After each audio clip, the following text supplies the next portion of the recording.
मन भोग ऐसे विठोबाचे नाम उच्चारिता खंडे जन्म वसो न शके पाप जाय त्रिविध तो ताप ऐसे विठोबाचे नाम उच्चारिता खंडे जन्म तुका म्हणे माया होय दासी लागे पाया ऐसे विठोबाचे नाम उच्चारिता खंडे जन्म ये वो ये रंग ये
संतांची पवित्र आहे निनगुर नाम तिथे असे समाधी भक्तीचा जिव्हाळा नमस्कार माझा सद्गुरु पंकट स्वामी दयाळा तुमची दासीचा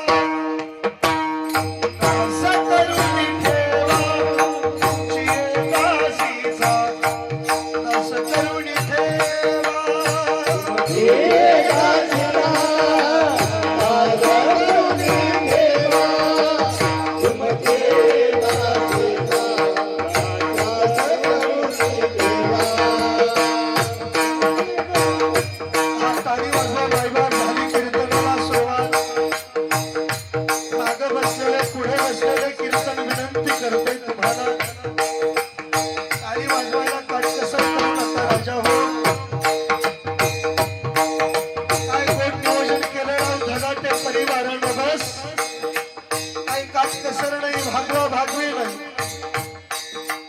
स्वर्गातल्या इंद्राला लाजवल असं ऐश्वर्य वाटलं या सगळ्यांना एकुलत्या एक पोरीचं लग्न बाप जितक्या थाटा माटात करतो ना तेवढाच बापाचा सोहळा तिन्ही लेकरं थाटा माटात करते काही काटकसर नाही त्यामुळे विनंती करतो टाळी वाजवायला काटकसर करू नका जोरात जोरात हा हा एक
चिंतन रूपे सेवेकरता निवडलेला भंग महान भगवत भक्त ऐश्वर्य मुकुटमणी संत सम्राट ज्यांच्या पोटात नाही आन, घरात नाही धान, गावात नाही मान, पण चित्तात समाधान असलेले, पाणी प्यायला खबराचा माठ, जेवायला गळकं ताट, झोपायला मुडकी खाट, पण शेवटी वैकुंठाची वाट, असे ज्यांच्या परमार्थाचा थाट, चतुर्वेद प्रविष्ठा, परमार्थ पथद्रष्टा, योग्य उपदेष्टा आणि दुर्गुणद्वेष्टा श्रीमंत श्री भगवान श्री तुकोबरायांचं असून आजच्या मंगातून भगवान श्री तुकोबराय खरा वारकरी जात असताना देवाचं नाव घेत जर गेला तर त्याचं जीवन कसं आहे अशा बाबीचं चिंतन आजच्या मंगातून मांडतात. विठ्ठल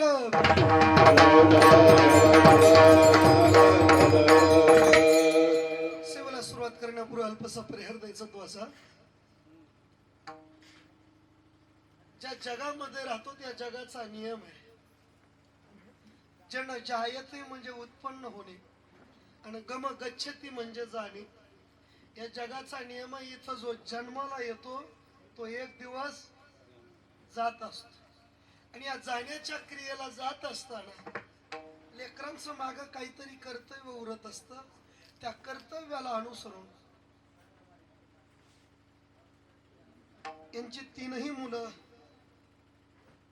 नामदेवरावजी महादेवरावजी धगाटे पाटील, केशव महादेव धगाटे पाटील, अजिनाथ महादेव धगाटे पाटील, तिन्ही मुली सुमित्राताई, मीराताई, अश्विनीताई आणि उभं आयुष्य या माणसासाठी झिजवणारे गंगा भागीरथी नर्मदा काकू महादेवरावजी धगाटे आणि ज्यांचं पुण्यस्मरण आहे असं वैकुंठवाशी उभं आयुष्य चालत चालत ज्यांनी घालवलं परमार्थामध्ये आणि शेवटचा श्वास सुद्धा देवाचं नाव घेतच घालवला त्याचा साक्षी मी असल्या कारणामुळं वैकुंठवाशी महादेवरावजी धगाटे यांचं प्रथम पुण्यस्मरण आणि या पुण्यस्मरणाला अनुसरून आपण सर्वजण या ठिकाणी उपस्थित आहोत.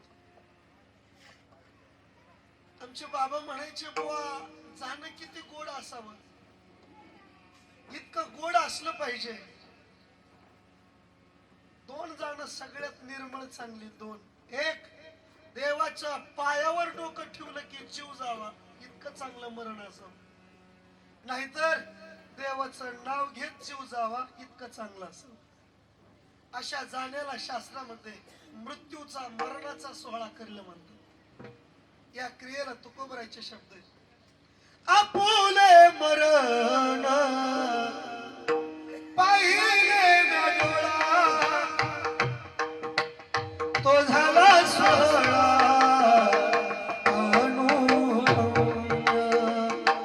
आपुले मरण पाहिले ना डोळा. आज जरा सांभाळून घ्या, आमचा आणि तुमच्या आवाजात फरक आहे. तुमचा आवाज म्हणजे समृद्धी महामार्ग आहे आणि माझा आवाज आज म्हणजे प्रधानमंत्री ग्राम सडक योजना. धावपळ असल्या कारणामुळे बदल. सर्वजण रथी महारथी आहेत, ज्यांच्यासाठी जमलोय यांचं जीवन काय वेगळं होतं. जगणं प्रत्येकाला आणि जाणं प्रत्येकाला आहे, पण जाण्याची ठिकाणं वेगवेगळी. काहींचं आयुष्य हे घड्याळाच्या काट्याप्रमाणे चालू आहे, कोण तास काट्यात आहे, कोण मिनिट काट्यात आहे, तर कोण सेकंद काट्यात आहे, पण फिरतंय हे ध्यानात ठेवा. आपल्या सगळ्याची तिकीट निघालेली, फक्त स्टेशन यायचं बाकी आहे. तिकीट प्रारब्धाने निघलीत, कोणाचं एसीच आहे, कोणाचं रिझर्वेशन आहे, तर कोणाचं जनरल आहे. एसी म्हणजे चांगल्या श्रीमंत कोणात जन्म भेटणं याला एसीचं तिकीट म्हणा, मध्यम परिस्थितीत जन्म येणं याला रिझर्वेशन म्हणा, आणि लयच अटीतटीच्या परिस्थितीत याला जनरलचं म्हणा. पण तिकीट निघलंय ध्यानात ठेव. स्टेशन आलं का उतरावं लागणार आहे. हे जग म्हणजे खो खोचा डाव आहे, ज्याला खो बसला त्याला उठावं लागतं. तसं गेल्या वर्षभरापूर्वी चालू कीर्तनामध्ये यांना खो बसला होता. मला अजूनही तो परिसर आणि ती वेळ काळ आठवते. वंजरवाडीच्या तिथेच कीर्तन करत होतो. महाशिवरात्रीचाच पर्व काळ होता आणि या पर्व काळामध्ये शेवटचं भजन आमचं चालू होतं.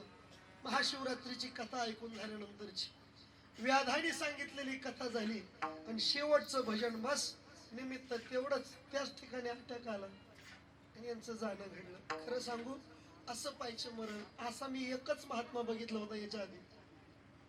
आळंदीमध्ये दानोबरायाच्या पालखी मागे 7 नंबरची दिंडी चलती आजरे करायची. लॉकडाऊनच्या कार्यकाळामध्ये शासनानं दिंडीला पंढरपूरला जाण्याला बंदी घातली होती.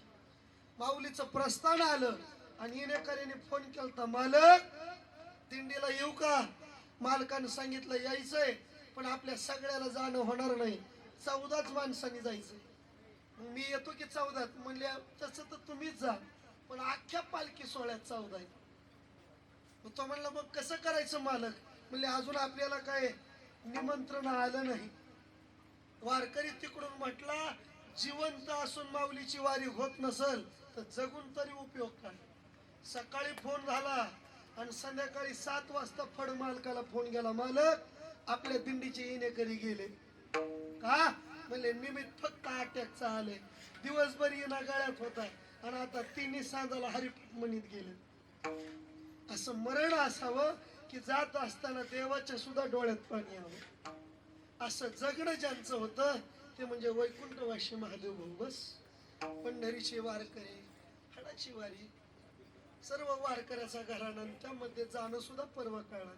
खरं सांगू पर्व काळात जात असताना वैकुंठाची दारं मोकळी असते. एकादशीला, सोमवारला आणि पर्व काळात जो येईल त्याच्यासाठी दारं उघडी. तिघासाठी एक, पर्व काळात जातो तो एक. 2, सीमेवर रक्षण करताना मेला त्याच्यासाठी दार मोकळं का? त्याला लय वेगळा परमार्थ करायची गरज नाही. आणि 3, सुवासीन भरल्या कपाळाने गेली का लक्ष्मी ताट घेऊन वरी उभी असते. हे जाणं तिघाचं निश्चित. आणि तसं आजचं जाणं यांचं पर्व काळाचं. आणि अशा जात असताना आपण सर्वजण जमलोय हे त्यांच्यासाठी नाही, मग त्यांच्या कीर्तीचा शिंतोडा आमच्यावर पडावा आणि आमचं सुद्धा जाणं असंच काय घडावं म्हणून गेले दिगंबर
त्यांच्या पश्चात एक क्रियाकर्म का करायचं त्याचं कारण सांगतो. गरुड पुराणाला अनुसरून आताची शहाणी माणसं लय शिकलेली बुद्धीने कमी असलेली, काय जास्त शिकलेली पण बुद्धीनं कमी असलेली लोक म्हणतात माणूस मेलं म्हणजे गेलं, त्याचं काय राहतंय असं कधी घडत नाही. माणूस गेल्यानंतर आपल्याकडे 2 पद्धतीत, एक दहन पद्धत आणि दुसरी दफन पद्धत. या देवा दहन आणि दफन म्हणजे काय? जाळणं पूर्ण. आपल्या जाळीत येत वाण्याच्यात पुरीत येत. ज्या वेळेस आपण अग्नी डाग देण्यासाठी आपण ज्या वेळेस तिकडे जातो गेल्यानंतर असंच त्यांना झोपवलं जातं. मग जो महाग अग्नी डाग देणार आहे ते अग्नी डाग देतो.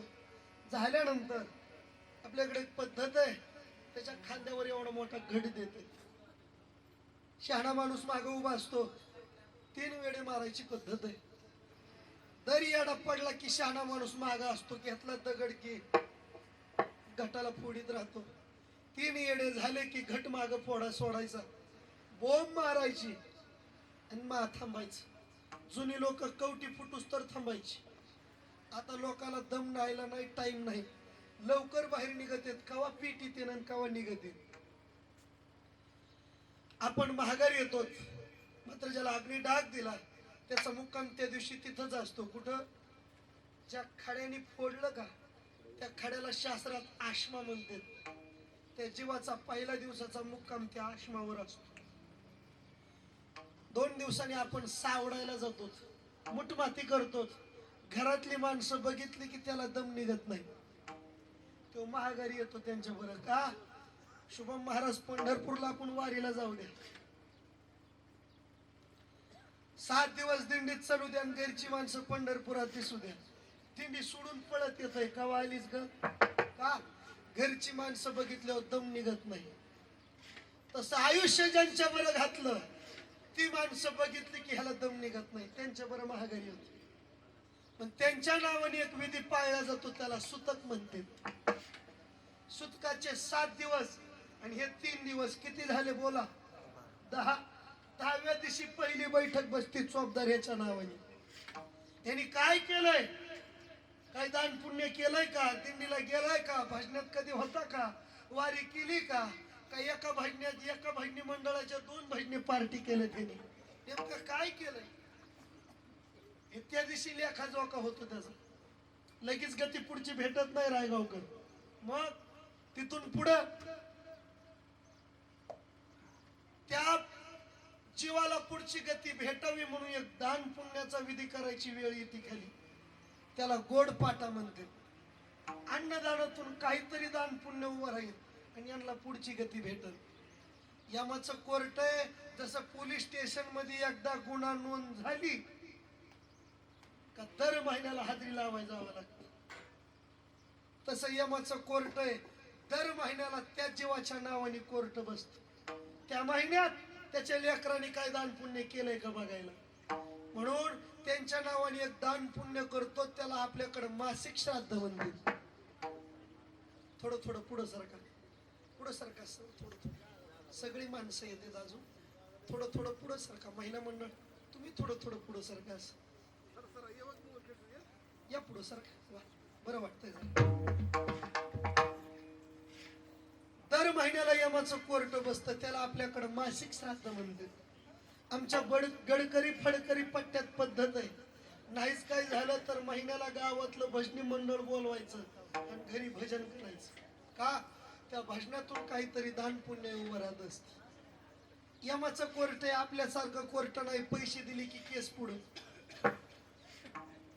दर महिन्याला नाही, शेवटचा ठेपा आजचा. आजच्या दिवशी 12 वाजता वर्ण जीव बघतो. माझी लेकरं आज माझ्यासाठी काहीतरी करते, म्हणून आज त्या जीवाच्या नावाने वस्त्रदान, अन्नदान, जमलं तर सुवर्णदान असं काहीतरी घडावं. या धगाटे परिवारानं सर्व दानाबरोबर आज ज्ञानदानाचं कर्तृत्व ठेवलं. का? याचं कारण आहे, बाकीची कर्म आहेत आणि कर्म किती नीट करा, काही ना काही बारीक ठेवतो माग. कर्म करत असताना रस व दीर्घ बघावं लागतं. रस व दीर्घ चुकलं गुरुजी का धोका होतो. तुकोबराचे शब्द आहेत, मंत्र चळे थोडा तरी धडाची होय वेळा. मग असं चुकून आहे, मग असं काय केलं सगळं भेटल. किती केलं कर्मात दोष शिल्लक राहिला की घरात शुभ कार्य घडत नाही. मग ब्राह्मणाकडे गेलो, ब्राह्मण म्हणतोय तुम्ही एक काम करा, आता नाशिकला जा आणि नारायण नाग बली करून या, का तुमचे पित्र शांत नाहीत. परंतु असं एक कर्म आहे जे केल्यावर दोषच राहत नाही. कसं काय सोपं करतो कळलं असं. बरोबर. दूध माहितीये का? दूध तुम्हाला दुधाला विरजण घातलं, आता काय झालं? बोला बोला थोडं. दही. महिनाभर एका भांड्यात तुम्ही दही ठेवलं, आणि महिन्यानी भांड धुतलं आणि दुसऱ्या दिवशी पुन्हा दूध ओतलं, आपोआप त्या दुधाचं काय होतंय? बोला की दही होतंय. तुम्ही भांड धुतलं नव्हतं का? धुतलं होतं, तरी दही का झालं? कारण एवढंच आहे, त्या भांड्याला आम शिल्लक राहिली. आम शिल्लक राहिली की धोका होतो. तसंच आहे, किती कर्म नीट करा, कर्माचा बारकावा शिल्लक राहिला की घरात दोष राहतो. असं एकच कर्म आहे जे केलं का घरात दोषच राहत नाही. कोणतं? भजन पूजन. भजन पूजन केलं रे केलं, घरात दोष राहत नाही. मी नाही, दानोबराचे शब्द. रामकृष्ण नाम सर्व दोष हरे. रामकृष्ण नाम सर्व दोष हरे. रामकृष्ण नाम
रामकृष्ण नाम सर्व दोष हरण. जड जीवा तारण हरी एक. महाराज हो म्हणे, मग एक काम करा ना, हा फेरा येतो तरी का जीवाला सांगा की. याची 3 कारण आहेत. पहिलं कारण, कर्म जसं आहे ती फेडायला यायचं, त्याचं नाव हे. याच्यात शब्द टाकलेला आहे, माणसं परमार्थ करून जीवन जगावं का, याचं कारण आहे. मी अभंग निवडतानाच मुद्दाम हा निवडला, नाही तर बीज भाजणी केली नाही, नाही तर कुठला तरी दुसरा घ्यायचा होता. पण म्हणले ज्यांचं जीवन नामचिंतनात गेलं त्यांच्यासाठी नामचिंतनच सांगा. बाकीचे रोग वेगळे आणि जीवाला एक रोग झालेला आहे. आणि अलीकडे लोक सगळ्यात जास्त भेट असतील तर फक्त रोगालाच, कुणालाच नाही. कसं काय? किती मी करणार असू द्या, मध्ये एक रोग आलता बघा, ते अमेरिकेची जस्टिन फ्लू उघडली म्हणते त्यांनीच आणला होता, मला काय माहित नाही अजून. कोरोना किती लय जीव लावणार माणूस असलं तरी लांबच करीत होत. आमचा भजना होता, म्हणला महाराज आपल्या घरासारखं घरच नाही. म्हणलं का? लय जीव लावित. म्हणलं रोग आला तरी? म्हणले हो.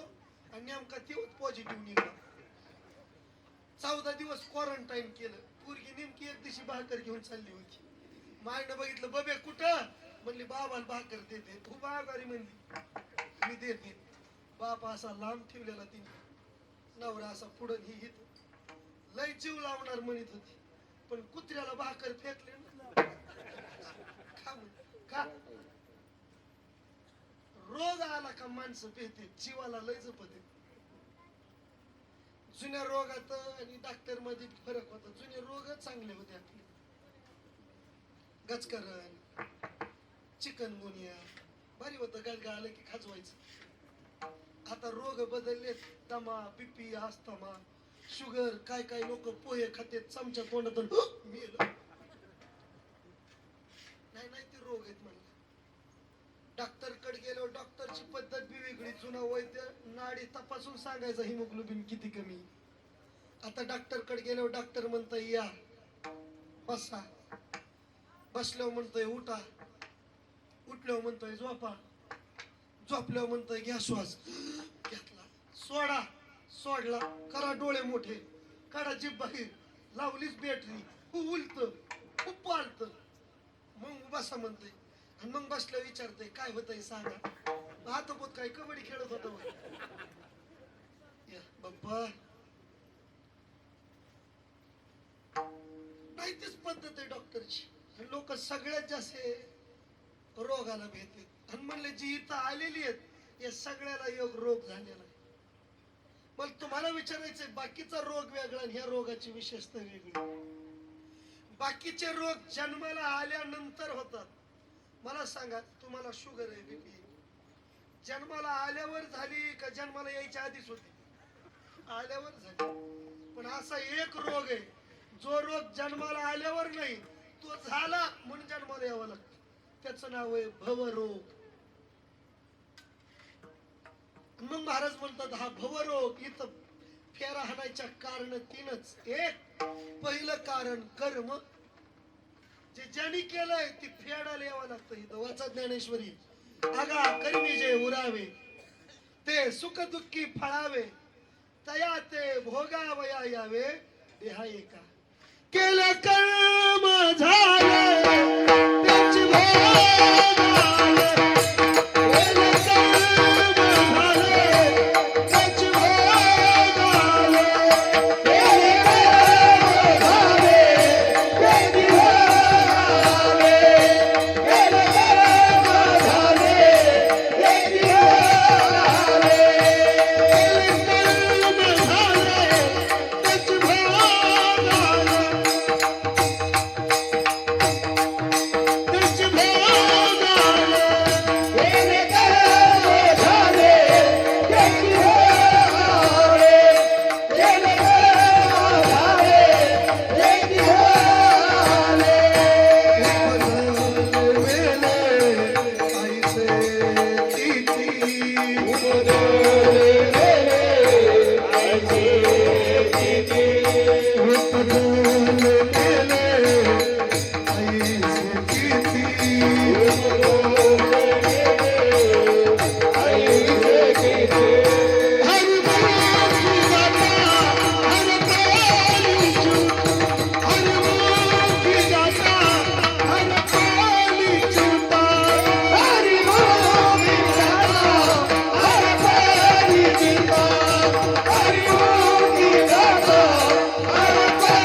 कर्म फेडायला यावं लागतं. कुणी असो, आमचे बाबा म्हणायचे आमदार असो, खासदार असो, पोतराजा असो, महाराज असो, त्याचं कर्म त्यालाच फेडायचं.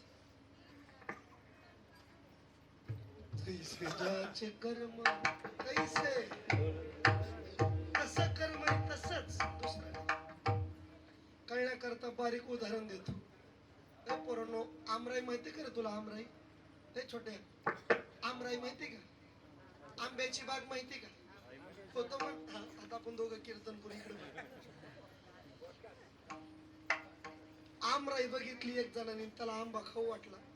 मला सांग छोट्या, सगळ्यात पहिल्यांदा आंबा कुणी बघितलं बरं? डोळ्यानी. डोळा नसल्यावर काय बघू? पण तुम्ही सांगा बघितलं कुणी रे? डोळ्यानी. डोळ्याने बघितलं म्हणून भेटतो का? तिकडे गेले पाहिजेत. गेले कोण? बोलो बोलो पोरो. पाय बघितलाय कुणी? मोठ्यानं सांगा, ताण नका घेऊ. असं का? डोळ्याने. गेले कोण? बरं पाय गेले म्हणून पायाने तोडता येतोय का? तोडला पाहिजे. तोडला कुणी? हाताने. हाताने तोडला म्हणून खाता येतोय का? खाल्ला पाहिजे. खाल्ला कुणी? बघितलाय कुणी?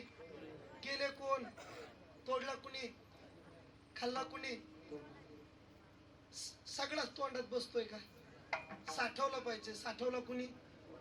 बघितला डोळ्याने, गेले पाय, तोडला हात, खाल्ला तोंडाने, साठवला. किती भारी चाललंय हे सगळं. पण तेवढ्यात आमराईचा मालक जागा झाला, म्हणला राजा हापूस आंब्याची बाग आहे, आंबे बघाय पैसे घेतोय मी, बघायला तू तोडून खातोस. रागाला मोठी काठी घेतली, दिशी मारली. कुठं तुम्ही होतात का तिथं? बरं म्हणताय तुम्ही पाटीत हाणली पाटीत, मला सांगा बघितल्याला डोळ्यानी गेले, पाय तोडला, हाताने खाल्ला, तोंडाने साठवला, पोटाने मारकुणी खाल्ला. काय केलं तर काही ना तरी मारकुणी खाल्ला. खाल्ला, खाऊ द्या. 5 मिनिटं झाली आणि 5 मिनिटाने पाणी आलं बघा. कुठून? डोळ्यातून. का? पहिल्यांदा कुणी बघितलेला. याला म्हणायचं कर्म, जे ज्यांनी केलं त्याला भोगायला येत. आणि जीव इथं येत असताना त्याच्या कर्माने येतो. अजून महाराज म्हणले इथं येतला दुसरं कारण आहे. काय? वासना. जशी वासना तसा जन्म घ्यावा लागतो. जन्म घेणं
जन्म घेणे लागे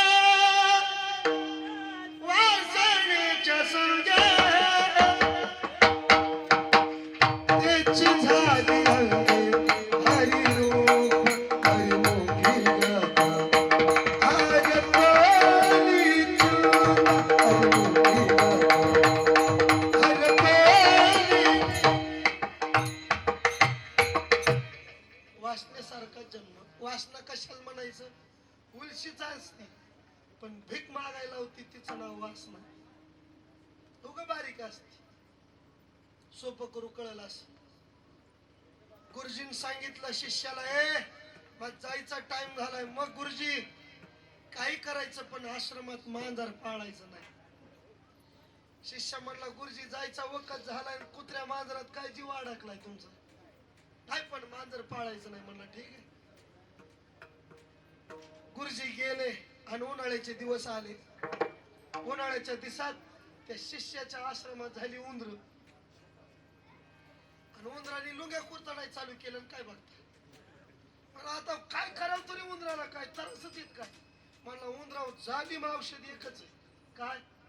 मांजर पाळायचं. गुरुजीने काय सांगितलं होतं? त्यांनी मांजर पाळलं. 2 दिवसात उंदर खाल्ली त्यांनी. 2च दिवसात. पण आता खायचं संपल्यावर मांजर रोड होत चाललं. आता मांजराला काय खाऊ घालायचं? 2000 सालापर्यंत भारतात एक ग्रंथ प्रकाशित व्हायचा, क्या करे और क्या न करे, गीता प्रेस गोरखपूरचा. पण शासनाने आता बंदी आणली त्या ग्रंथावर. त्याच्यात असं दिलं तर काय पातक घडल्यावर किती पाप लागतं, मांजर मेल्यावर किती पाप लागतं हे कळायला जुनी लोक म्हणायची मांजर जर मेलं तर त्याने काशीला जायचं. असं तसं नाही. जाताना उलताना घ्यायचं, चौकदार उलताना विस्तू घ्यायचा, काशीपूत इजून द्यायचा नाही. कधी? मांजर मेल्यावर आपण तो चलत चलत 2-4 मारली. म्हणलं आता काय करावं ह्या मांजराला? मग एक काम करू म्हणले, गावात मधुकरी मागाय गेलं की मांजरासाठी दूध मागून आणायचं. लोकांची तरा बाप्पा लई निराळी, नव नव काही देतील, पण नव नव मांजराला दूध दिलं. पण माणसं विचार करायला लागली, आपण लेकराला पाहिजे ना आणि ह्याला देतो, ह्यो तरी पोटाला खातोय का, ह्यो मांजराला पाहिजे दूध बंद, काय करा. पुन्हा गाव गोळा झालं. म्हणले बाबा तुमची लईच तरफड चालू झाली, एक काम करा, रोज यायचं गावात मधुकरी मागायची, त्या मांजराचं त्यापेक्षा एक काम करा, ती गाय तुम्हाला घेऊन जा. त्या गायच्या दुधात तुमचं भागन आणि मांजराचं भागन. गावात यायची पाळी नाही, तुम्ही तुमचं राहतात. याने अपुऱ्या डोक्याने लगे गाय घेतली, दुधाचं भागलं, पण चारायची कुणी. गाय चाराय जावा तर साधूची साधना राहते, आणि साधना करावं तर गाय उपाशी मरते. मांजर मेलेलं परवडलं, पण गाय मेलं तर ब्रह्महत्येचं पातक आहे. आता काय करायचं. मी एक गुराख्या दिली, गुराखी लय चाटाळ, जवळ गाय तुतीत होती तवर सांभाळली. गाय आटली का म्हणला बाबा तुमची गाय का, अर्ध तिकडेच काढून घ्यायचं ना. काय करावं, पुन्हा गाव एकी जागी बसले. म्हणले बाबा तुमची लय तरफड अजून चालू झाली, पण तुम्ही आता आमचं एवढं ऐका. काय ही गाय बी कुणी चारीला आणि तुमची साधना राहते, वाईट मानून घेऊ नका, पण एवढं ऐकाच. म्हणले काय, आपल्या गावातली खालच्या आळीची साळी नाही का साळी, हा म्हणले तिचं काय. म्हणले तिच्या कपाळाला भुका आहे. कळतंय बोल, तिच्या कपाळाला भुका आहे, तुमच्या नावाने कुकू लागेल. बघता का माझ्याकडे दिलं ना गावाने लग्न लावून, त्यांचं लग्न लावून दिलं, पुन्हा कशाचा साधू राहतोय. 2 वर्षांनी लेकरच खेळवीत बस. मुद्दा एवढाच आहे, व्हायला कोण गेलता साधू, पण झाला कोण संसारी. का मांजराची वासना धरली परिणाम. तसं महाराज म्हणले वासना उलशीच असते, दिसत नाही, पण आली बसली का धोका द्यायची. नाही मोठ्या मोठ्या लोकांना सुद्धा भीक मागायला होती वासना.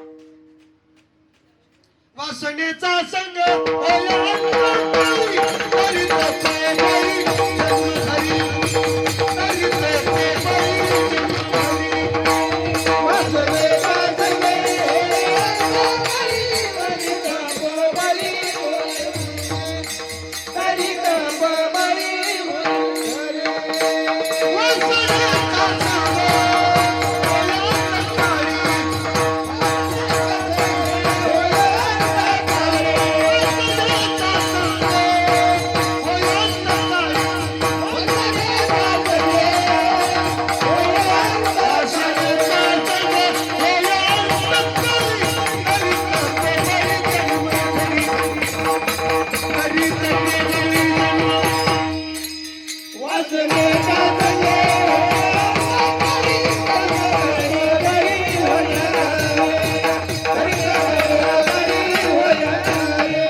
वासना आली का जन्म धरावा लागतो पुन्हा. महाराज कर्म, दुसरी वासना, तिसरं पाप पुण्य. ह्या 3 गोष्टी जन्माला कारण.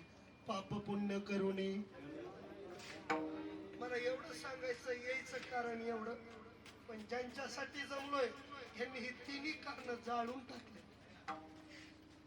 कर्म आहे, पण कर्म सुद्धा त्यांनी स्वतःसाठी केलं नाही. शेवटच्या घटिकेत कर्म धर्म त्याचा झाला नारायण, झाला नारायण. कर्म स्वतःच ठेवलं नाही, देवाच्या नावात जाळून टाकलं. दुसरी वासना आहे, वासना सुद्धा त्यांनी त्यांची ठेवली नाही. मग तुकोबराच्या भाषेत तुका म्हणे अवघी आवरली वासना, आवरली वासना, आता नारायण, आता नारायण वासना घेतली. पाप पुण्य म्हणले ते तरी कुठं नामस्मरणावाल्याला राहतोय का. म्हणले अहो त्यांनी सांगितलंय लागून दे पाप पुण्य अंगा लावणी पाप लावणी पाप पुण्य लावणी पाप पुण्य तुक म्हणाली झाला विरू तुक म्हणाली झाला विरू तुक म्हणाली झाला विरू तुक म्हणाली झाला विरू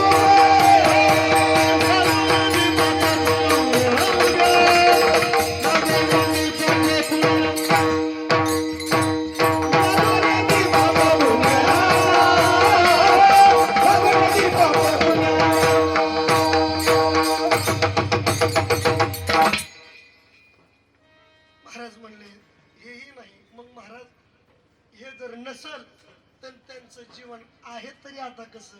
महाराज म्हणले जीव भवरोगाच्या अधीन आहे, पण यांनी नामस्मरणाच्या भजनाच्या जीवावर भवरोग ठेवलाच नाही. आजचा नाही आणि उद्याचा नाही. मग नेमकं केलं काय? अभंगाचं पहिलं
ऐसे विठोबाचे नाम ऐसे विठोबाचे नाम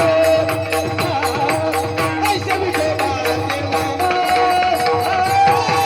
ऐसे विठोबाचे नाम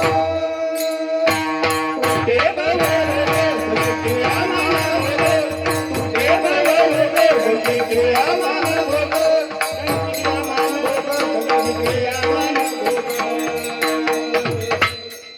ऐसे विठोबाचे नाम ऐसे विठोबाचे नाम ऐसे विठोबाचे नाम ऐसे विठोबाचे नाम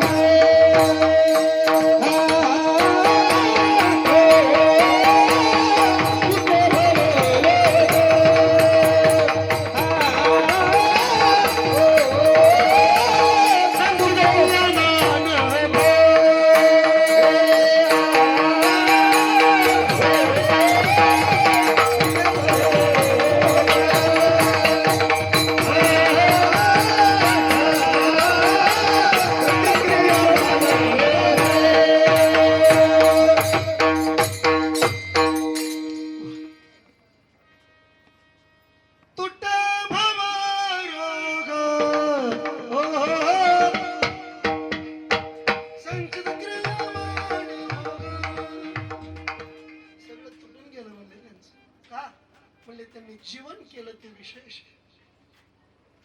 महाराज या अभंगाचं चिंतन तर आहेच, मात्र ते गेल्यानंतर हा भवरोग तुटावा म्हणून काय करावं? त्यांच्या पश्चात या तिन्ही मुलांनी घातलेला घाट म्हणजे त्यांचा भवरोग तोडायचं साधन आहे. याचं कारण आहे, मायबाप गेल्यानंतरचा जो दिवस असतो तो दिवस फक्त त्या घरादाराला पुण्य प्राप्तीचा दिवस. मी नाही, ज्ञानोबरायचे शब्द आहेत. येणाऱ्या आता ग्रहण दोन्ही ग्रहणी एकाच पंधरवाड्यात येतात. ग्रहण काळामध्ये जो ग्रहण काळ असतो तो पुण्यत्पत्तीचा साधन असतो. त्या काळात लय जण बघा पाण्यात बसून असतील, इच्छावाली काय मंत्रवाली असतील. का त्या काळात मंत्राला उजळणी द्यायची असते. उजळणी दिली का मंत्र पुन्हा प्रभावित होत असतो. तसा आईबाप ज्या तिथीला गेले ती तिथी त्या घराला पुण्याचा उजाळा द्यायचं काम करत असते. महाराज म्हणतात ग्रहणाचा काळ तरी निश्चित आहे, लय झाला 1-2 तासाचा, पण आजचा दिवस 24 तास धगाट्या परिवारासाठी पुण्याचं साधन आहे. वाचा ज्ञानेश्वरी. सोम सूर्यादी ग्रहणे येऊनी करती पारवणे, माता पितर मरणे अंकित जे दिवस. महाराज असं म्हणे हो, आज काय करावं? या परिवारानं घातलेला घाट लक्षात ठेवा. आयुष्यामध्ये शेवट गोड व्हावं वाटत असेल तर असं मायबापाची सेवेत आयुष्य जावं. माणसाला वाटतं लय पैसा कमवला म्हणून शेवट गोड होईल. खरं सांगू, आयुष्याचा शेवट तसा सुद्धा गोड होत नाही. पैशानं शेवट गोड झाला असताना तर आज आपल्याला बाप्पा पैशावाल्याच्या आरत्या कराव्या लागल्या असत्या. तुमच्या या पंचकृषी शेळके वस्तीच्या आहे का एखादा सकाळी उठल्याबरोबर रोज आरती करतो, जय देव जय देव जय टाटा बिर्ला, पैशाच्या बाबतीत एकटाच उरला जय देवाशी? हे शोधून सापडत नाही कोणी. का? पैशानं शेवट गोड होत नाही देवा कोणाचं. आपला पैसा तर कितीच नाही, आता तरी चलन काढले बँकेने म्हण पैसा आहे. जुन्या काळात मोजमापीचं चिन्ह फक्त सोनं होतं. सोन्या व्यवहार चालायचा. आपली लयच घर चापचिली, लय उसन, लयच बागान, लयच कारखाना जीवाव चांगला असेल तर लय झाला आपली घर चापलेली तर 7-8 किलो सोनं निघत. ह्याच्या पुढं काय 7-8 किलो होय पण सर मला 7-8 किलो आहेत का तेवढं ठेवलं ती सांगा उद्या. याच्यापेक्षा एक बहादर होता पैसे कमवायचं नाव आघाडी. आपलं लय झालं 5-6 किलो, पण त्याच्या घरचं सोनं किलोवर नव्हतं, क्विंटलवर नव्हतं, टनाव नव्हतं, घराव मोजल्या जायचं. घराव 7 कोटी घरं सोन्याची होती. कुणाची? बोला बोला कोणाची? मोठा माणूस आहे, जरा आवाज बोलत जा. रावण नाही, रावण बापू म्हणत जात. आमचे बाबा म्हणायचे मोठ्याचं कुत्रा आलं तरी हाड म्हणत जात जाऊ नाही ना, आव हाडा. तसं रावण बारीक नाही, रावण बापू म्हणा. 80,000 तर बायकाच होत्या नुसत्या त्याला. 80,000 आमचा गडाचा भजन म्हणला. मग ओळख कशी ठेवीत असेल? तुला काय करायचं एवढा मोठा, पण शेवटला त्याचा पैसा कामाला आला नाही. तुका म्हणे ज्याची संपदा एवढी, सांगत कवडी केली नाही.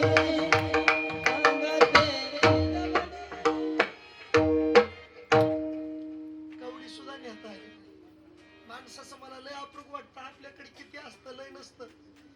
एक घर, घरापुढं वाटा, वाट्यावर खुटा, त्याचाच दिमाग मोठा. लय नसतं, उलसच, पण लय बळी जेवपणा त्याचाच. अप्रूप वाटतं लोकांचं. माणसाचा जन्म होतो खाटावर, लग्न लागतं पाटावर, दावा होतो घाटावर, आयुष्य जातं फक्त लक्ष नोटावर. पैसा हे सुख देत नाही मायबाप. पैसा सुख दिला असतं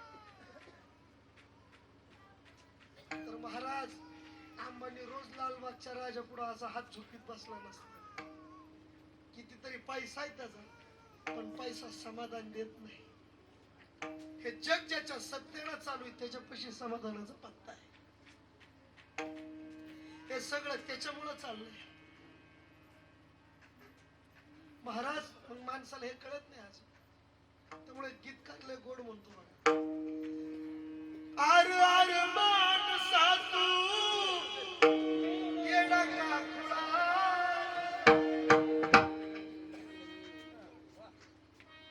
देवा पुढं माणूस आला पाच. एवढं जीवन आहे त्याचं, पण तरी सुद्धा सोडायला तयार नाही. महाराज आम्ही काय करावं? आपल्या माय बापाची सेवा करणं आपल्या भवरोगातून निश्चित होण्याचं ठिकाण आहे. का? मायबाप म्हणजे सामान्य उपमा नाही देवा. मायबाप कोणाला म्हणा, तुकोबराईने वर्णन केलंय, देवाला सगळ्याच्या दारात जाऊन दर्शन देणं होत नाही, म्हणून देव त्याच्या अंशानं प्रत्येकाच्या घरात गेला. त्या अंशाचं नाव आहे माया आणि बाप. तुका म्हणे माय बापे अगदी देवाची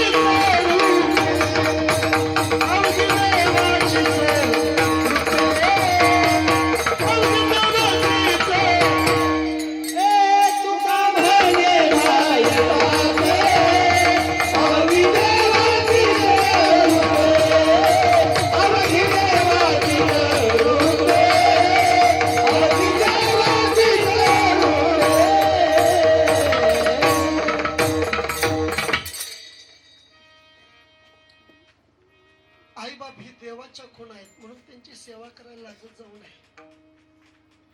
कशी असतील तशी घ्या. आज या परिवाराकडे बघितल्यानंतर आनंद वाटतो महाराज. 3 मुलं 3 मुली, गोकुळासारखा परिवार आहे. पण एवढं असून सुद्धा आपल्या माय बापाच्या शरणी इतकी कृतज्ञता व्यक्त करायला एवढा मोठा समाज आज उभा राहिला. का? लेकर सत्वगुणी म्हणून त्यांचं जाणं सुद्धा तेवढंच विशेष होतं. या सगळ्या घटनेला पाहत असताना मी मगाशीच बोलून गेलो बाप्पा, या सर्व घटनेला साक्षीदार आज मी तरी आणि हे चौदार बी होते. पानसरे मामा होते. कीर्तन रंगात यावं, रंगात आलेलं कीर्तन मोठ्या मोठ्या माणसाला दम खाऊ देत नाही. प्रत्यक्ष परब्रह्म कीर्तनाला होतं, पण त्याला सुद्धा दम निघला नाही. रंगा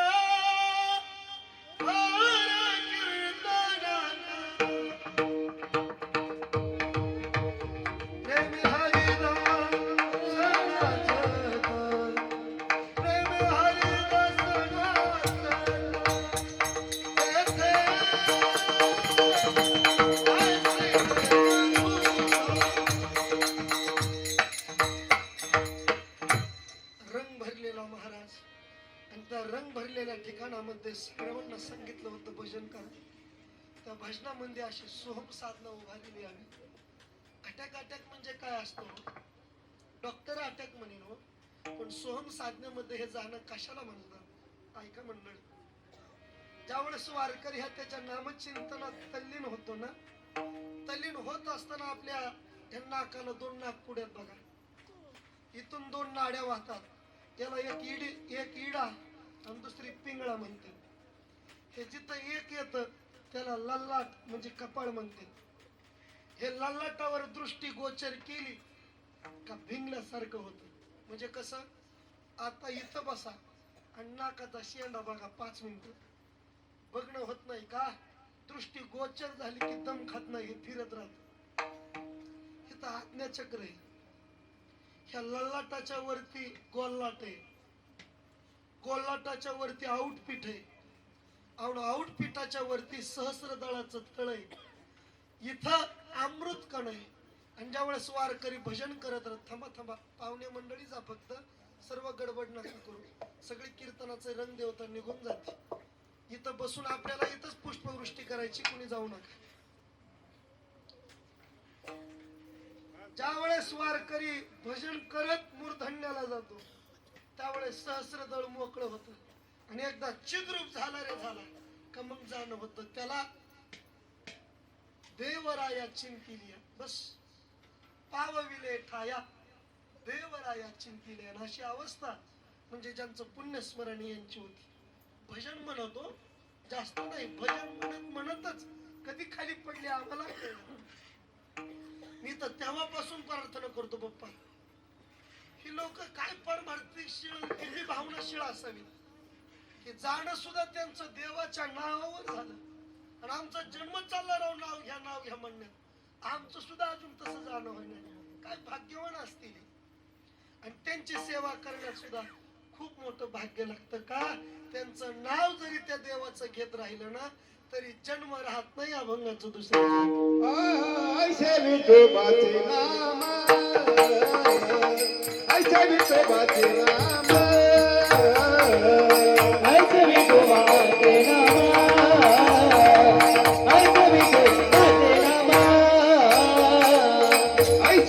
विठोबाचे नाम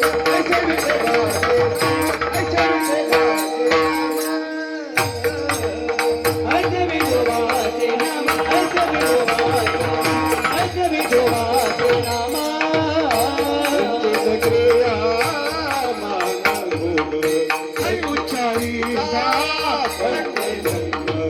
उच्चारी पाखंडे जन्म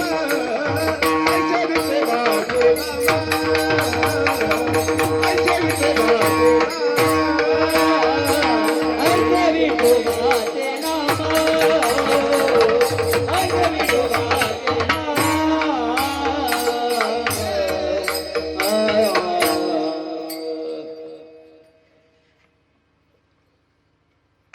ऐसे विठोबाचे नाम ऐसे विठोबाचे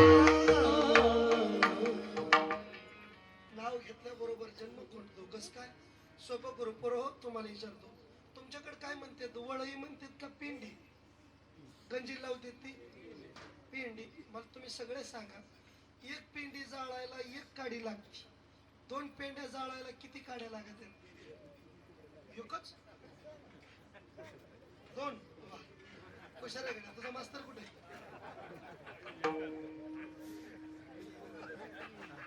बरं जाऊ दे थोडं पुढे चलू 5 पेंड्या जाळायला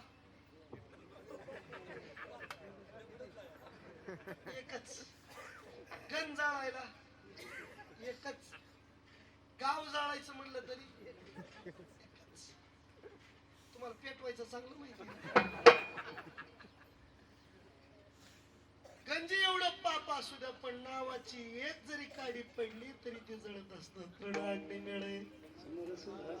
तैसे नामे केले धनाटे पाटील परिवाराचं शेवटचं जीवन या अवस्थेचं आहे पाप पाप रूप राहिलंच नाही हो नामचिंतनात एवढं जीवन तल्लीन झालं ते सगळं पाप भस्मसात त्यांची सेवा करण्याकरता परिवारानं घातलेला घाट आहे का सेवा करावी याचं कारण सांगून जातो पुढे आता अभंगाचा प्रपंचापेक्षा नैमित्तिक कीर्तने म्हणून बोलतो कसं असू द्या म्हातारा आपलं घरच फटका सदरा घालून जरी असलं तरी राहू द्या 3 साडीची इरकल निसून असणारी म्हातारी जरी असली तरी सुद्धा लाज बाळगत जाऊ नका यांची सेवा करायला आयुष्यात आनंदाची ठिकाणं यांच्या पायापाशी राहिलेली असते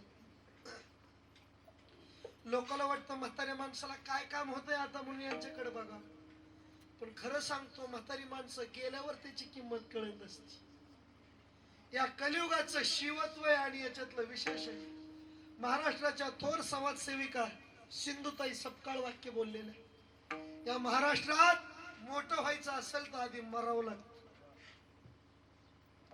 या जगाला माणसाची किंमत कळती तेव्हाच जिवंतपणी नाही मेल्यावर दानोबाला आळंदीत होते पण आळंदीकराला किंमत कळली नाही मायबाप त्यांची माऊली इंद्रायणीला आंघोळीला चालली तरी लोक मनाची बाटवली रे इंद्रायणी यांनी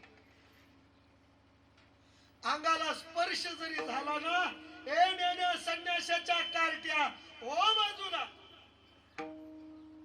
बाटवला आम्हाला म्हणून परत आंघोळ करून महागारी यायची आज माऊली समाधीस्थ झाली तर पहिल्यांदा अंगाला हात जरी लावला तरी बाटलं म्हणून आंघोळ करून यायची आता हे नीट होण्याकरता आंघोळ करून त्यांना हात लावायला लागतात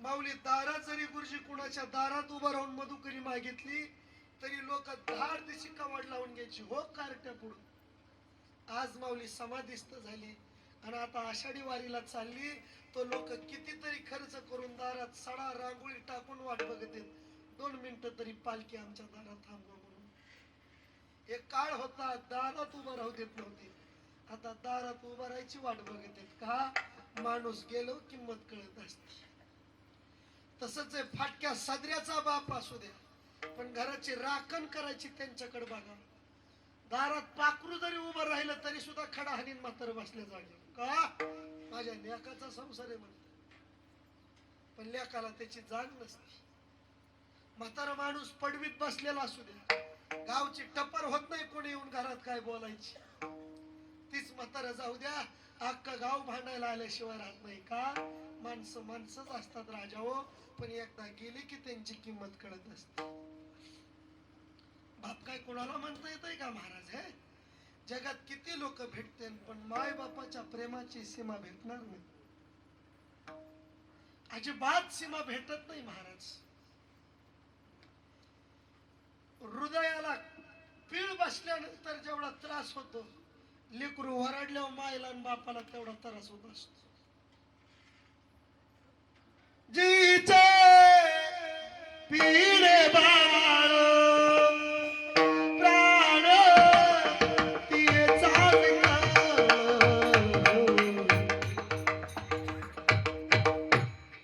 काय करतो बाप महाराज सांगा की? उभ्या आयुष्यात आज आपण इथं जमलोय, पण त्या तिन्ही लेकीला जाऊन विचारा. आज आभाळ कोसळला असेल तिघी बरबास, काय माणसं आलेत म्हणली आमच्या दारात. आखे पाहुणे रावळे कोणी यायचं राहिलं नाही, सगळे आले. पण एवढ्या माणसात जर माझा बाप असता तर बास आभाळ खुज झालं असतं. सगळी माणसं होती महाराज, लग्न जमवायला सगळे असते, पण बास लग्न होऊ द्या आणि इशीतून लेक बाहेर निघू द्या. धोत्राचा सोगा हातात घेतो आणि पळत येतो, थाप मारतो गाडीवर. थांबवा ओ पाटील गाडी, काच खाली केल्या जाते. आतापर्यंत लेकीला विचारत असतो, तायडे तुला काय कमी आहे? पण लग्नाच्या शेवटी तायडीची काच नाही खाली होत, मग पाहुण्याची खात खाली होती. हो पाहुणं, लाडात वाढली माझी लेक, मग कमी जास्त झालं तर तिला लय टाकून बोलत जाऊ नका. लयच काय वाटलं तर माझ्या घरी या, माझा कान धरा, पण माझ्या लेकीला काय बोलू नका. खबरदार, माझी एकच लेक आहे बस. जीव असतो दगडाचा, हृदयाचा बाप आहे, कधीच रडत नाही. किती संकट येऊ द्या, ट्रॅक्टर वळून हा पुन्हा म्हणताय नवा घेऊ, पण एकदा लेक मांडवाच्या बाहेर जाऊ द्या. दगडाच्या हृदयाचा बाप ढसा ढसा रडतो का? बापाचा जीव लेकीत जास्त असतो महाराज. पोरग किती बोलू द्या, घरादारात मन मोकळं करत नाही. अख्खा घर कामाला गेलो हळूच पुरीला फोन करतोय, तायडे तुझा भाऊ मला असा बोलला बघ. तायडी तिकून म्हणते, बाबा लय नका मनाव घेऊ, मी आहे ना तुम्हाला, त्याला काय बोलू नका. मी सांगते त्याला हळूच. बापाच्या मुकाट्या हळूच बावड्याला फोन करून बोलून घेते. कशाला बोलतोस एवढा? म्हातारा माणूस आहे ना, आपल्याला त्यांनीच जगवलंय. बापाला शेवटची स्टेप लेकीची असती बस. शब्द साम्राज्याचा धनी होतो खबर आहे, शब्दाचं जीवन आहे त्याच्या घरचं. त्या तुकाराम महाराजाला विचारलं होतं, ओ महाराज सांगा ना बाप कोणी असतो? शब्द साम्राज्याचा धनी होतो खबर आहे. तुकाराम महाराजाला बाप नाही सांगता आला. कोण असतो बाप सांगू का? एका शब्दात बघा आपल्या भाषेत.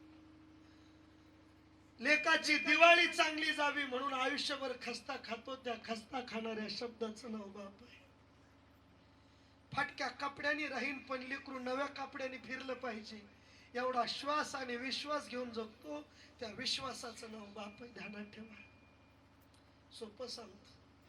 उरामधी माया त्याच्या काळ्या मेघवानी, दाखविना कधी कुणा डोळ्यातलं पाणी.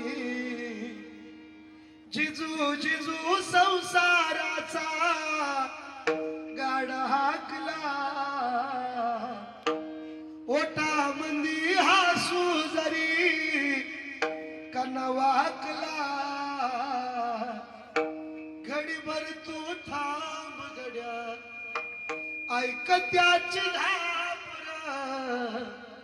लई अवघड हाय गड्या उमगाया भापर, उमगाया भापर, लई अवघड हाय गड्या उमगाया भापर,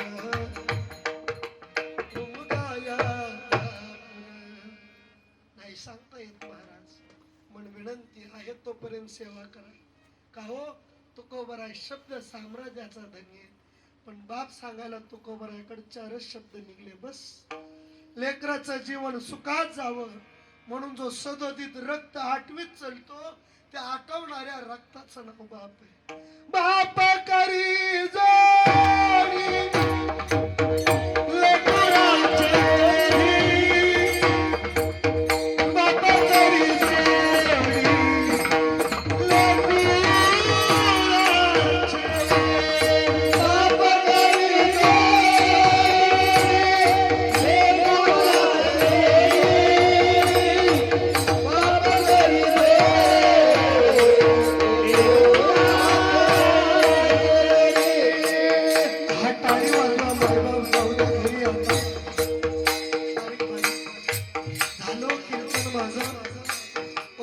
मंडळी, हे माझ्या ताईंनो, हे दादांनो, टाळी वाजवा ना. आयुष्यात कोणाची सर येईल महाराज, पण बापाची सर येत नसते ना कधी कोणाला. लेकरू मोठं होऊ द्या, कुठल्या स्पर्धेत 1 नंबरनी जिंकून येऊ द्या. 1 नंबरचं पारितोषिक येतं. वर्ग पळत येऊन बापाला सांगतो, बाबा 1 नंबरनी विजयी झालो. 1 नंबर हात आवडून मिठी धरतो, त्याला रस मोरा नाव कमवतो. 1 नंबरचं पारितोषिक हातात आणि बापाचा हात फक्त पाठीवर पडतो. खरं सांगू, त्या पाठीवर पडलेल्या शाबासकी पुढं भारतरत्न फेकाय महाराज का.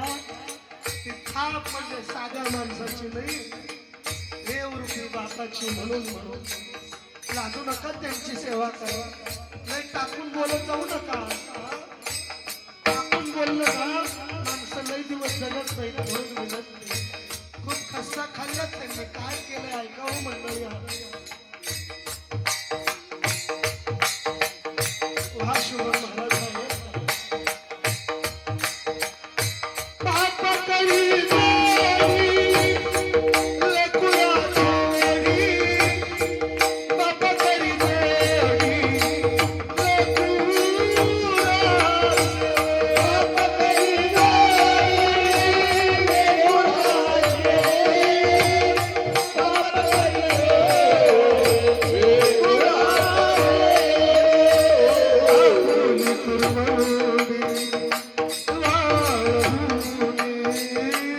आपुली कुरडे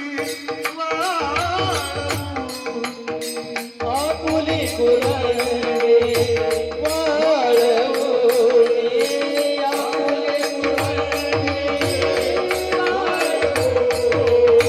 आपुली कुरडे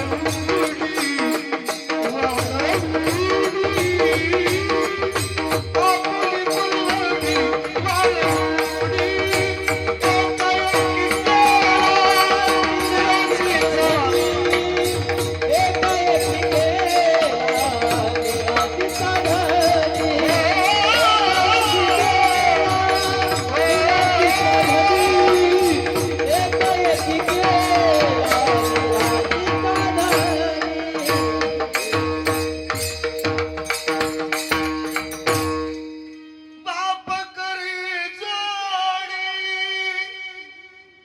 लेकराचे ओढी, बाप करी जोडी लेकराचे ओढी. एवढं जीवनाचा खस्ता खात काय खस्ता हो. शेवटचं सांगतो आणि थांबतो. एकदा मोठ्या प्रेमानं भजन करा. माझ्यासाठी नाही हो, कीर्तनासाठी नका करू. ज्यांच्यासाठी जमलोय त्यांच्यासाठी एक साथ मोठ्या प्रेमानं टाळी वाजून भजन करा. विठोबा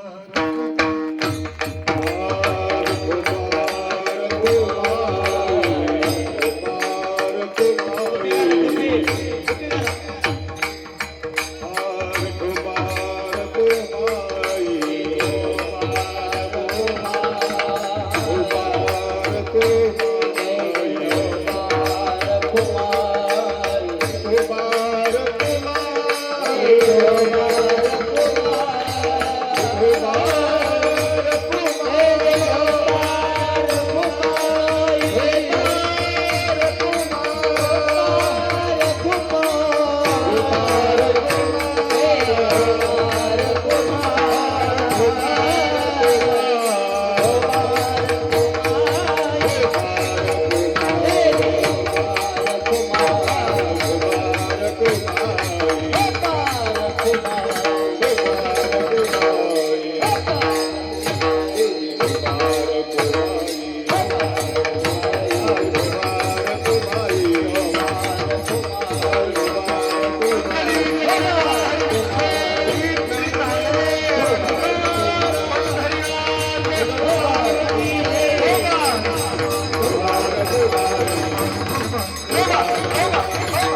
महाराजांचे शब्द आहेत. बापाची किमया नसती शब्दात सांगता येत.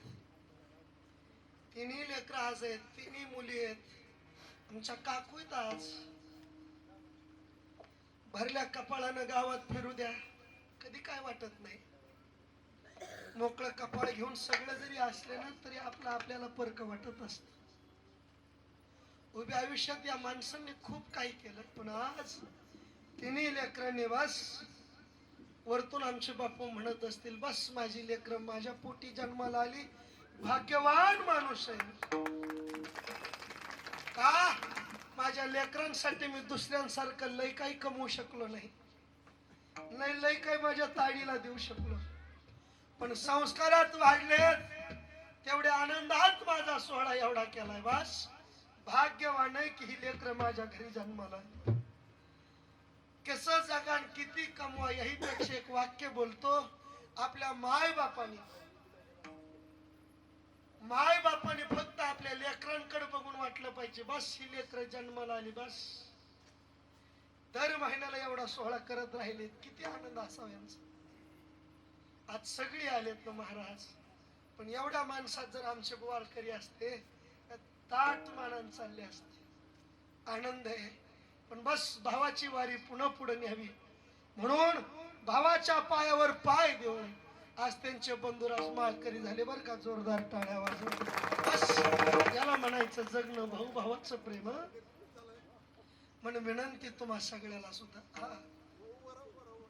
असं माळकरी झाले बस. ही संपत्ती बघा प्रत्येक वारकऱ्याची. बापाची जमीन जेवढ्या हिमतीने राखतो ना, गुंटा जरी मागे पुढे पाहिला तरी कोर्टात केस आहे. तसाच बापाने केलेला परमार्थ सुद्धा निष्ठेनं कमवला ना का मग काय किंमत राहत नाही, वाढत राहत हे सगळं. तिन्ही लेकरं आज बस बापासाठी एवढं मोठं चाललंय. फुलं आहेत का पुष्पवृष्टी करायची, आता फुलं वाटून घ्या. तिन्ही लेकरं एवढी हिमतीने जगत आहेत. बस बापाला वाटत असं बरं झालं. आज काकू आहेत या तिन्ही मुलींना, तिन्ही मुलाला विनंती करतो, बापावर जेवढं प्रेम केलं ना एवढंच प्रेम आता आमच्या काकूवर करा. बस आता सगळा जीव सगळ्याचा काकूत आहे. खूप जपा, यांनी आपल्याला खूप दिलेलं आहे. ही माणसं गेल्यावर किंमत राहत असते या सगळ्याची. कोण असतं हे सगळं सांगू. उभ्या आयुष्यामध्ये लेकराला दुःख पचू नये म्हणून जे जगत राहतं ना त्यांचं नाव आई बाप आहे. गेल्यानंतर रडण्यापेक्षा आहे तोपर्यंत त्यांच्या सेवेत झिजा. गेल्यानंतर आपलं काहीच नसतं, उलट गेल्यावर मेल्यावरती रडतो कशाला, उगीच ताण नको येऊ कशाला, नको देखावा दाऊ जगाला, मोडला नाही कधी रुपया तुझाला. हे सगळं जीवन केल्यावर आहे, पण असताना खूप जीवन आहे त्यांचं. काय केलं त्यांनी आपल्यासाठी ऐका. तळपत्या उन्हात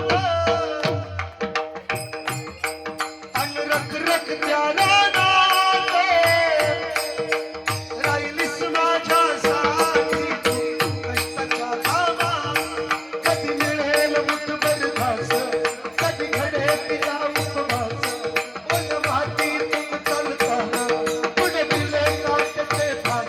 आई माझी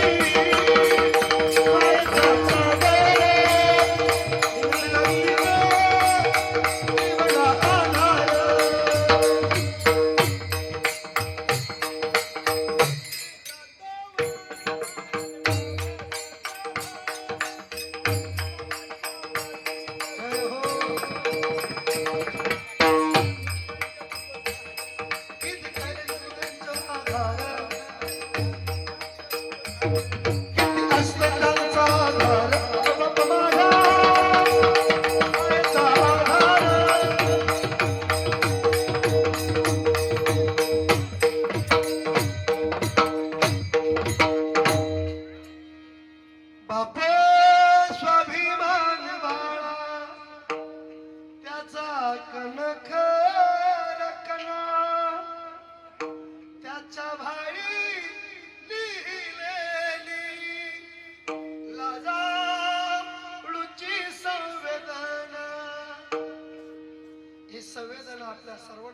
पोचावी म्हणून या परिवारानं बस घर सुटतं पण आठवणी कधीच सुटत नाही.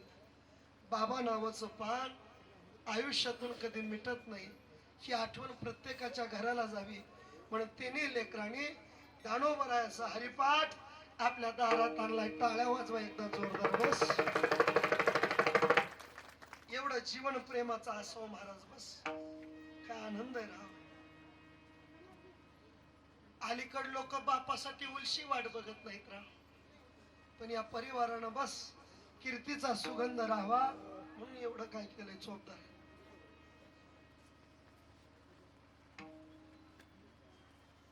नाही तर अलीकडे जास्त शिकलेली लोक इकडे सुद्धा पाहत नाहीत. मी परवा पुण्यात कर्वे नगरला कीर्तन करत होतो. शुभम महाराज पोरगा आयटीत कामाला होता. आयटीत कामाला जायचं. आयटीत गेलेलं पोरग कामाला 1.5 लाखाचं पॅकेज आहे महिन्याला. त्याच बाप मेल्यानंतर त्याला सगळा 10 वर्ष सरत बामणाला गुत्ता दिलता. 10वा गुत्ताच काय लागन ती पैसे घ्या म्हणला. पण सगळं तुम्हीच उरका. ब्राह्मण म्हणला मी सगळं करीन पण टकलं कुणाचं करू म्हणला. ज्याचं कीर्तन ठेवलं त्याचं कर. शिकलेलीची अवस्था आहे. पण तिन्ही लेकराला धन्यवाद द्यावे वाटतात. बास काय सोहळा केला राव माई बापाचा. हे सोहळा करणं म्हणजे आशीर्वाद आहे. आशीर्वाद मी नाही तुकोबरायचा आशीर्वाद. तुका भाणे पितृ आशीर्वाद देती. तुका भाणे पितृ आशीर्वाद देती. तुका भाणे पितृ आशीर्वाद देती. तुका भाणे पितृ आशीर्वाद देती. एक साथ ताली वाजवा. ताली वाजवा. कीर्तन जाऊ दे आता मला घरी. हो मंडळी एक साथ.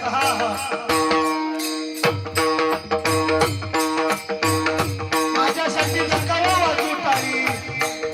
ज्यांच्यासाठी जमलंय त्यांच्यासाठी वाजवा. आशीर्वाद लागेल तुम्हाला म्हणून. तो कभेने पितृ आशीर्वाद देती.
आशीर्वाद असतो त्यांचा.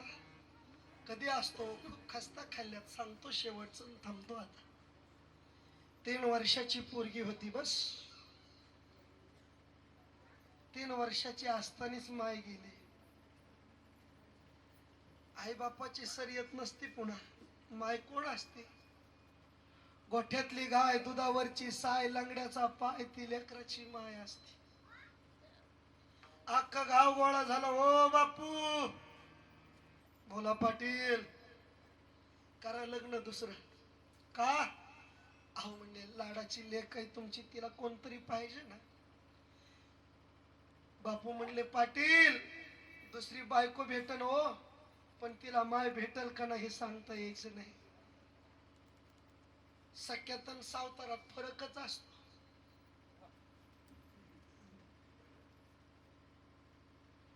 सकत जीव नाही रक्त काढून देईन.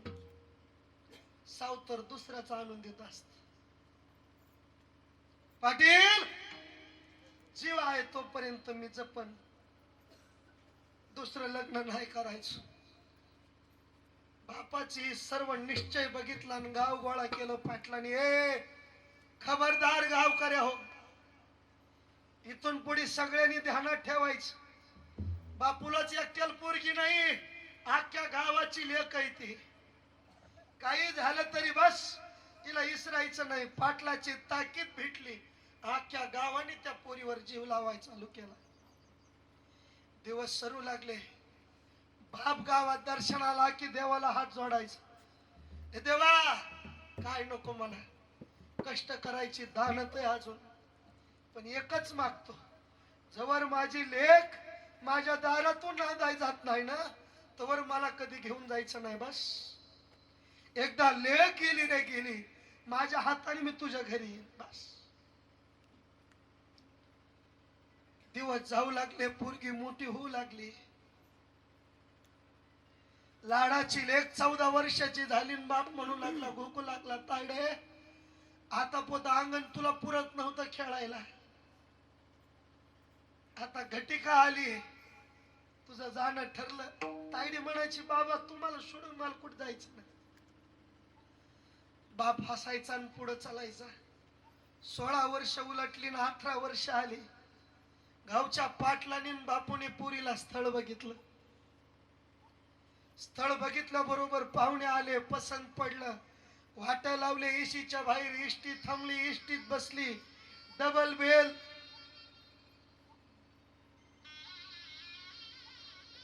इष्टी वाजत निघून गेली. उस्ताचा आणि बाप बाहेर गेलता, तो बाप माघारी आला. खोकीत झाला, बस लाडाची माझी लेख, काहीच कमी नाही तायडीला सासरला.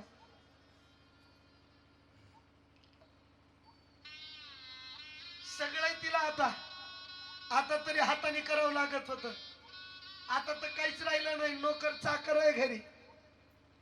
लाडाची लेखाई वाढली माझी. बास मोठ्या आनंदात आला.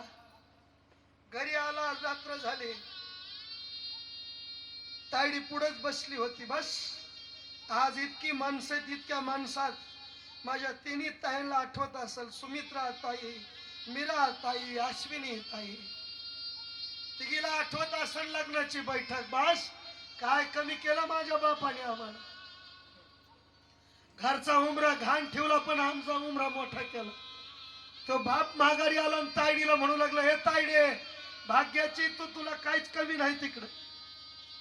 महिन्यानी लग्न ठरलंय तुझं, आता महिन्यावर लग्न, महिन्याने तू जाणार. हे फक्त दोघं बोलत होते आणि हळूच तायडी म्हणली, बाबा महिन्यात जायचं म्हणे. हो. तशी तायडी म्हणली, मी गेलो तुम्हाला कर म्हण का. एवढाच शब्द बाहेर पडला आणि बापान तायडीकर बघितलं. तायडीनं बापाकडे बघितलं. दोघांनी ताटा बाजूला सोडली आणि दोघांनी गळ्याला गळ्या लावली, धाय बुकलून रडायला लागले. बस रात्रभर रडत होते, कुणीच जेवलं नाही त्या दिवशी. तायडी महिन्यात जाणार म्हटलं कीच लई लेकीत जीव गुंतलेला असतो. लग्नाचा दिवस उजाडला. गावचा पाटील तुऱ्याचा फेटा खाऊन चौकात आला. खबरदार गावकरी हो, कोण कामाला जाईना असतं. लाडक्या लेकीचं लग्न आहे. गावच्या पाटलाच्या पाटलिनी पासून ती गावच्या महारवाडातल्या महाराणी पासून सगळे लोक काम करून तायडीला विदाई करते. शेवटच्या प्रसंगाला ज्या वेळेस तायडीला शेवटचा हात दिला, अख्ख्या गर्दीतून तायडी सगळ्याच्या गळ्या पडून रडत होती. पाटील काय, कोतवाल काय, अध्यक्ष काय, खजिनदार काय, सगळ्या गर्दीतून बाजूला आली, बापाच्या गळ्याला गळा लावला. बाबा येते मी, टाइमावर खात जा. शब्द पडला आणि बाप रडायला लागला. तायडे नको काळजी करू, जा बाई. तायडी गाडीत बसली, निघून चालली. एक चाक पुढे गेलेलं बघितल्या बरोबर बाप इशीला डोकं टिकून होता. डोकं उलट केलं, धाड धाड धाड त्या इशीवर आदळायला लागला. रक्ताचा तांडव केला इशीवर. पोरगी माघारी पळत आली. बाबा काय चुकलं माझं. ताडे जा सुखान, तुझं काय चुकलं नाही. मग का डोका आदळीत. त्यावेळेस बाप म्हणला, ताडे 3 वर्षाची होती तेव्हा देवाचं दर्शन घ्यायला गेलतो तेव्हापासून देवाला हात जोडून म्हणायचो, बस माझी लेख फक्त इशीतून शेवटची बिदाई करताना बघू दे, तवर मला घेऊ नको. एकदा गेली ना, तू बोलवायच्या आधी मी आल्याशिवाय राहायचो नाही. तू सुकान चालली ढांडाय, आता माझा जगून उपयोग नाही, सगळं तुझं, आता मला जायचंय. खरं सांगू, लेकरासाठी जीव देतो त्या जीवाचं नाव बाप असतं. आणि असा बाप गेल्या वर्षभरापासून या घरातून निघून गेला. सगळी आलेत माणसं, पण आमचे बापू असते ना, लय रुबाब आला असता ना, लय रुबाब. ताट जेवलेला असू द्या, पण ताटाला ज्या वेळेस माय वाढणारे असू द्या, त्या जेवायला वेगळा रुबाब असतो. पैसा असू द्या, पण पैशा बरोबर द्यायची दानत असू द्या, पैशाला वेगळा रुबाब असतो. गादी स्पंच असू द्या, पण गादीवर येणारी झोप असू द्या, झोपेला रुबाब असतो. तसंच आहे, घर गरीब असू द्या, पण घरात माय बाप असू द्या, घराला वेगळा रुबाब असतो. हा रुबाब गेल्या वर्षभरापूर्वी गेला, पण असा तसा गेला नाही हो. तो बापूचा रुबाब सुद्धा रुबाबात गेला महाराज. कीर्तनात गेलेलं जीवन आहे. आपण कीर्तन करून त्यांना कोण मोक्ष देणार महाराज? उभ्या हाताने व्यवहार ठरल्यावर जसा शहाणा माणूस ती टाळी म्हणून जसा आनंदानं टाळी मारतो ना, तसं बापूनी मोक्ष सुद्धा टाळी वाजून मिळवलेला. बस एके हाती केलो फळी, काय बळी पावले ते, बस टाळी वाजून मोक्ष मिळवला. असंच आपलं जगणं एवढंच मोठं असू द्या. ते ज्यांचं जीवन जसं गेलं तसंच मागं सेवेत जाऊ द्या. घरदाराला विनंती करतो, खूप थाटामाटात सोहळा केला तुम्ही. तिन्ही लेकरं, तिन्ही मुली, तिन्ही जावाई, काय कमी ठेवलं नाही. पण विनंती करतो, बाप वारकरी होते, माळकरी होते, माग निदान एकाने तरी माय बापाची वारी माग चालू ठेवा, एवढी विनंती करतो. बस दुसरं काही नाही माय मी मागत. आपलाही शेवट असा गोड व्हावा एवढी विनंती करतो. आणि असंच आपला शेवट कीर्तनात, भजनात, पूजनात जावा एवढी विनंती. नाही तसा गेला तर निदान एक काम करा, रोज ताटावर बसाल, ताटातला घास मोडून खायच्या आधी देवाचं नाव घेतल्याशी खाऊ नका, आणि मरायच्या आधी माळ घातल्याशी मरू नका. एवढं केलं तरी आयुष्याचं सोनं होईल, ध्यानात ठेवा. तोळ्यानं सोनं घाला, नजरा चोराच्याच राहणार आहेत. एकदा माळ घालून बघा, जन्मभर देवाची नजर राहिल्याशिवाय राहणार नाही. म्हणून विनंती, माळी घालून मारा. निदान ज्यांनी टाळ्या वाजवल्या त्यांनी तरी माळी घालून मारा, तसं मरू नका. लय चांगलं जग नाही. काय केलंय आता, किती कमवलं, काही केलं, आम्हाला घेणं देणं नाही. पण आयुष्याच्या प्रवासात इष्टीत बसलं, तिकीट नसलं ना, कंडक्टर कुठं उतरून सांगता येत नाही. तसंच आहे जीवन रूपी या बसमध्ये माळ रूपी तिकीट असलं तर किंमत आहे, पण माळ रूपी तिकीट नसलं तर यम नावाचा कंडक्टर कुठल्या फट्यावर लावणे हाणीन सांगता येत. म्हणून विनंती, माळ घालून मारा एवढी विनंती करतो. आपल्या माय बापाची परंपरा अशी शेवटपर्यंत चालू द्या. प्रत्येकाच्या श्वासात, प्रत्येकाच्या विश्वासात जगत चला. हे जीवन पुन्हा पुन्हा भेटणार नाही. खूप प्रेम करत राहा. बस या परिवारावर प्रेम करणारी खूप माणसं आहेत.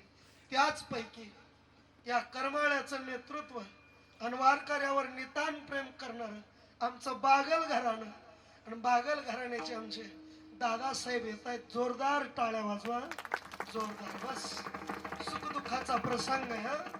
सुखदुःखाच्या प्रसंगात आपलीच माणसं आपली असतात. बस दादा, खूप जीव मोठा झाला बरं का यांना बघून. खूप जीव करणारी, प्राण ओतणारी माणसं आहेत.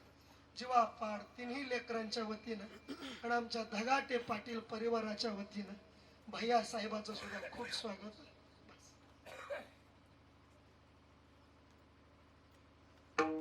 अशा माणसांचं जगणं आणि प्रेम या घराण्यावर पुन्हा पुन्हा राहू.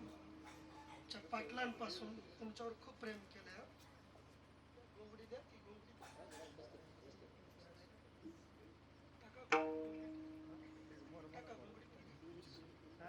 खुर्ची ठेवा.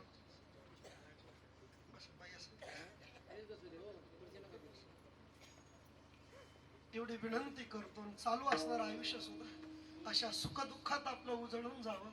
पण विनंती करतो, असं जीवापाड प्रेम करत करत राहा. पुन्हा पुन्हा जीवन भेटणार नाही एवढी विनंती करतो. एकदा काळाचा घाला आला का सगळ्याला जावं लागतं. एक वाक्य बोलतो, सगळी गेली आज मेला पूजा मेला बाप मसन गेला देखत देखत ना तू पळतो देखत देखत ना तू पळतो काही पैसा झाला देखत देखत ना तू काही पैसा झाला.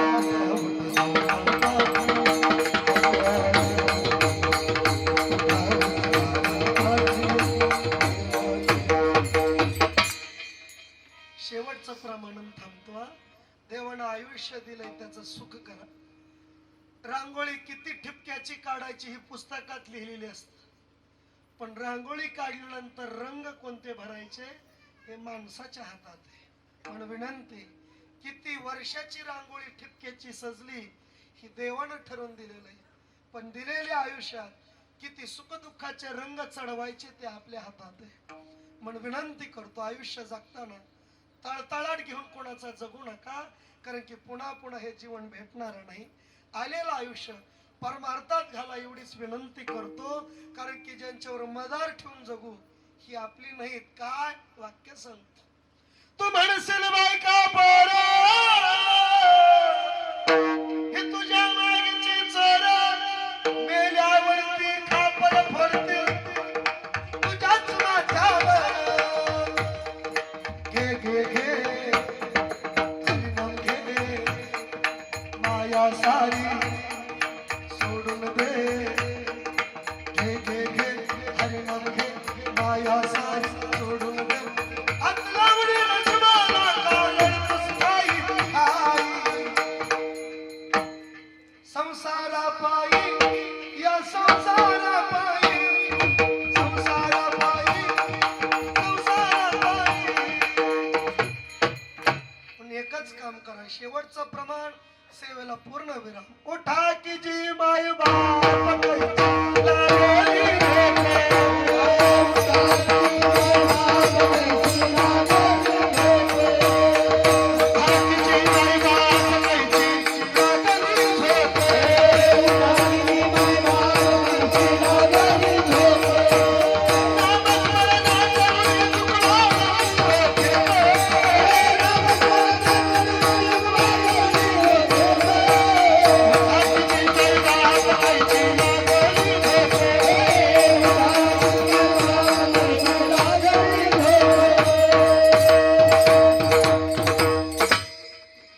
लागली झोप मोडली म्हणून वर्ष त्यांचं पूर्ती झालेली आहे. तुम्हा सर्वांना विनंती करतो, आपलं जीवन असंच टाळी वाजवत भजन करत समाजसेवा करत करत जावं. बस समाजसेवा करत सगळं काही करत करत शेवटचा श्वास जावं एवढी विनंती. झालेली सेवा त्यांच्या चरणी सुपूर्त करून थांबतो.